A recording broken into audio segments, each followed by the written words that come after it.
Assalamualaikum warahmatullahi wabarakatuh. Pembahasan yang pertama adalah tentang pengertian pasar monopoli.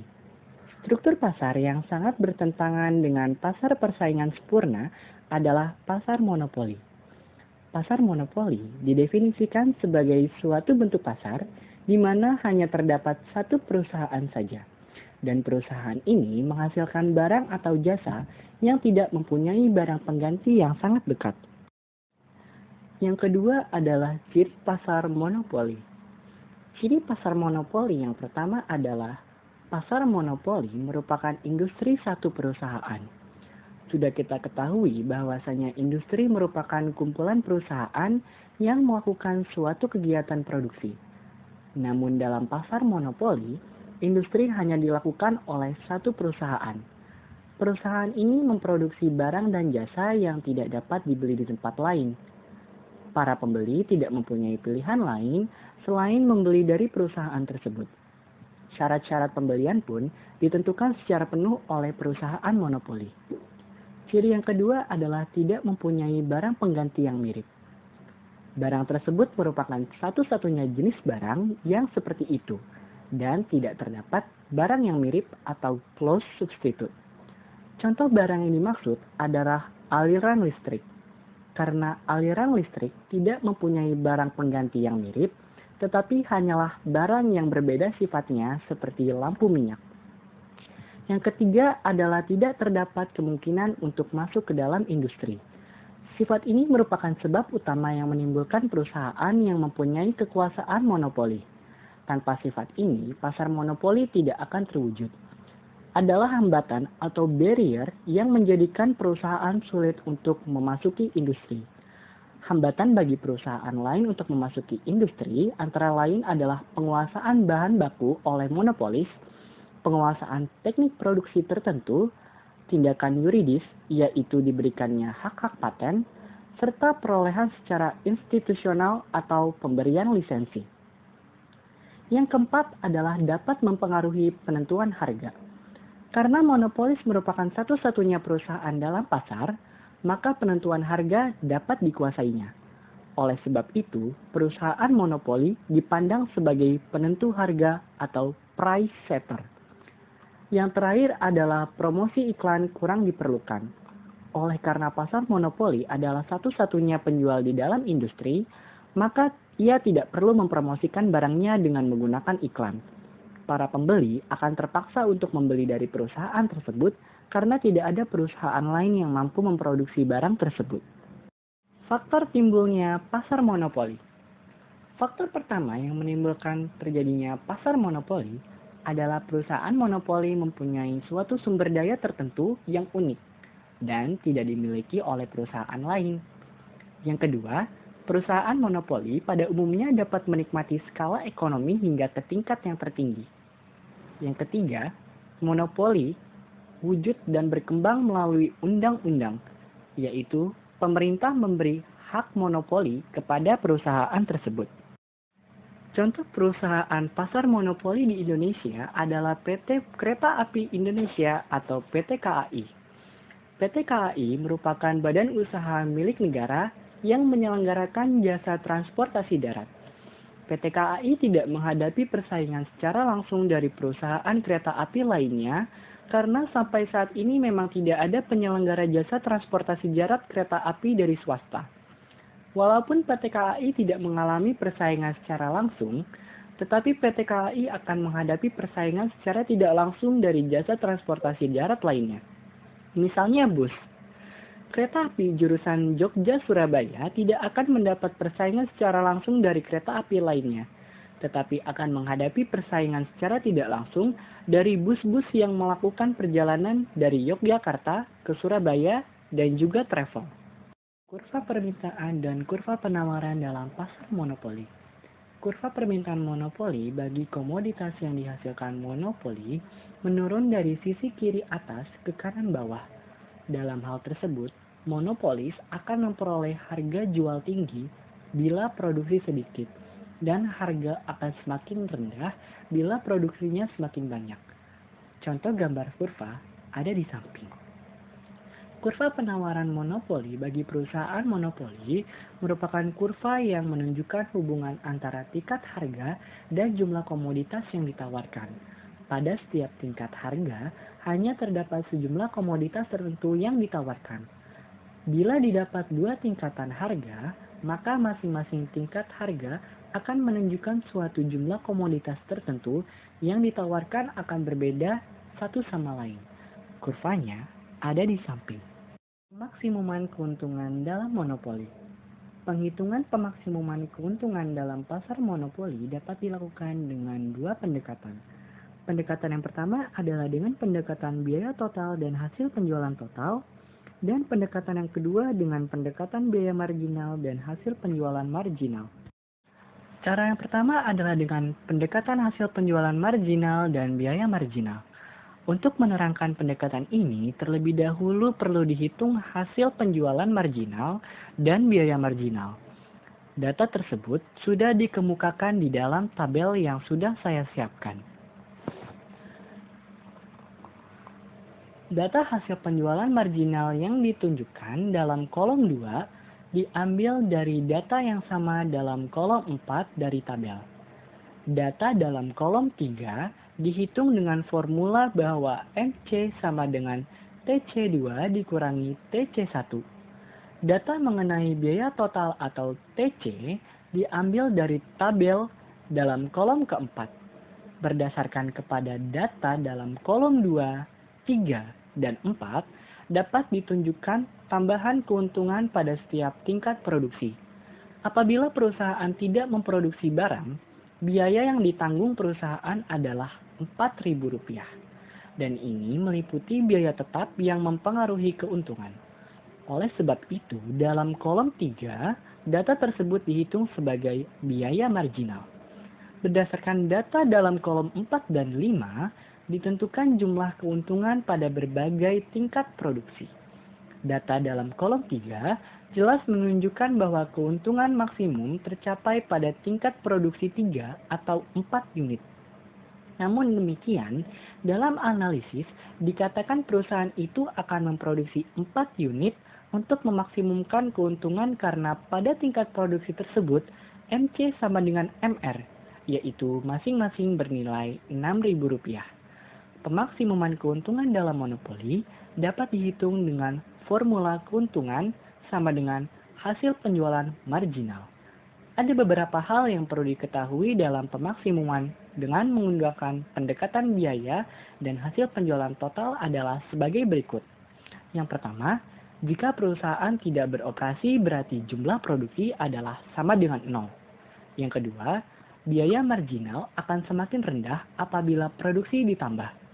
Yang ketiga, biaya total akan semakin meningkat pada setiap penambahan 1 unit produksi. Kemungkinan monopoli mendapat untung yang berlebihan. Banyak orang menganggap bahwa keuntungan besar merupakan fenomena penting dalam monopoli. Pandangan tersebut sebenarnya merupakan pandangan yang kurang tepat karena dalam monopoli juga berlaku 4 kemungkinan dalam jangka pendek seperti dalam pasar persaingan sempurna, yaitu mendapat keuntungan melebihi normal, untung normal, rugi masih dapat membayar kembali biaya tetap, mengalami kerugian. Arti monopoli secara ilmiah adalah perusahaan terus-menerus menikmati skala ekonomi hingga pada tingkat produksi yang sangat banyak jumlahnya. Berarti AC terus-menerus turun hingga ke tingkat produksi yang sangat tinggi. Monopoli alamiah dan pemaksimuman keuntungan. Untuk memaksimumkan manfaat keuntungan dari pasar monopoli tersebut, memerlukan campur tangan dari pemerintah yang dapat menjamin perusahaan tersebut menguntungkan masyarakat. Campur tangan tersebut dapat dilakukan dengan mengendalikan dan menentukan harga tetap atas barang atau jasa yang dihasilkan perusahaan tersebut.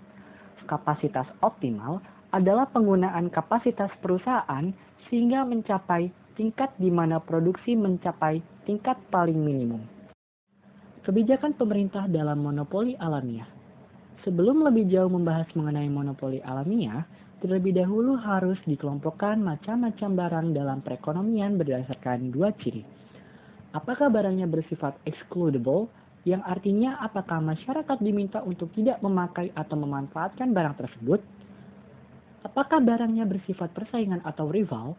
Yang artinya apakah jika seseorang memakai barang ini, maka peluang orang lain untuk memakainya menjadi berkurang? Campur tangan pemerintah. Untuk menghindari kerugian yang dialami oleh pasar monopoli, pemerintah perlu campur tangan dengan menetapkan harga yang wajar. Dan dengan itu dapat meringankan konsumen barang produksi monopoli tersebut.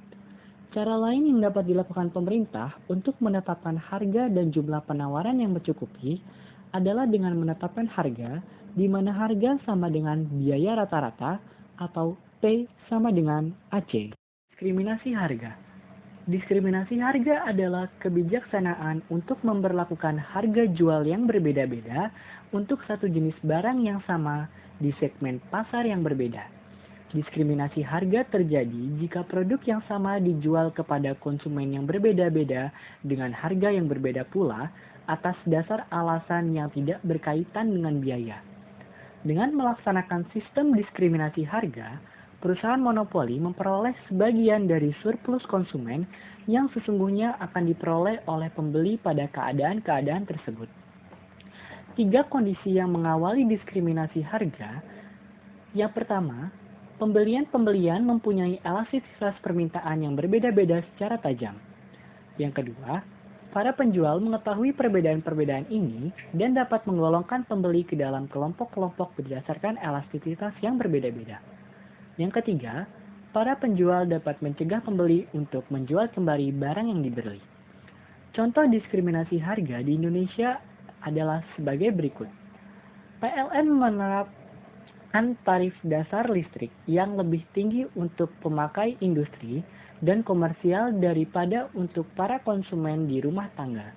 Dalam segmen konsumen rumah tangga pun, tarif dasar listrik dibedakan kembali per daerah atau per besarnya daya.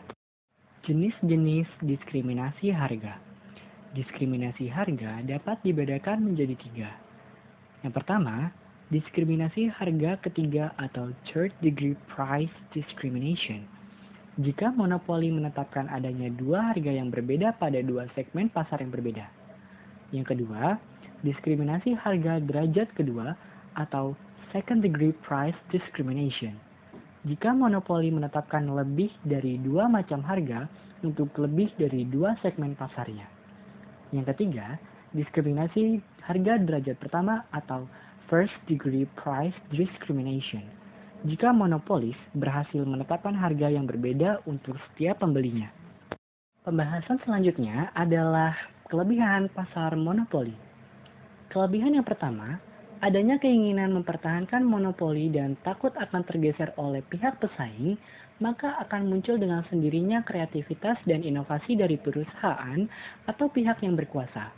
Hal ini sangat baik karena akan selalu ada sesuatu yang baru dan motivasi untuk jadi lebih baik. Yang kedua, peluang terjadinya pertentangan sangat kecil. Karena tidak ada satupun perusahaan-perusahaan kecil yang berusaha untuk menyaingi dan berkembang menjadi besar, sehingga tetap satu perusahaan atau pihak itu yang berkuasa dan bisa memonopoli pasar.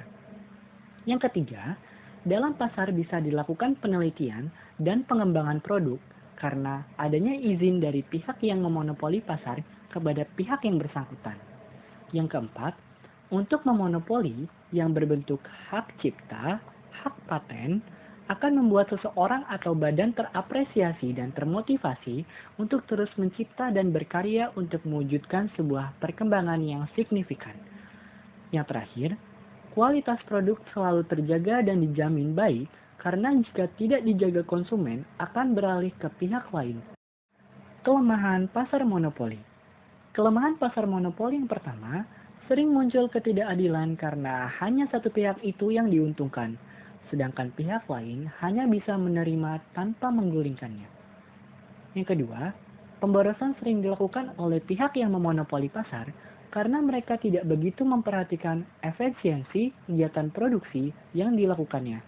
Mereka hanya fokus agar produknya laku dan tidak ada pesaing.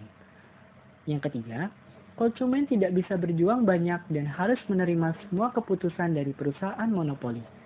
Jika harus membayar dengan harga yang tinggi, maka konsumen dengan terpaksa akan menurutinya.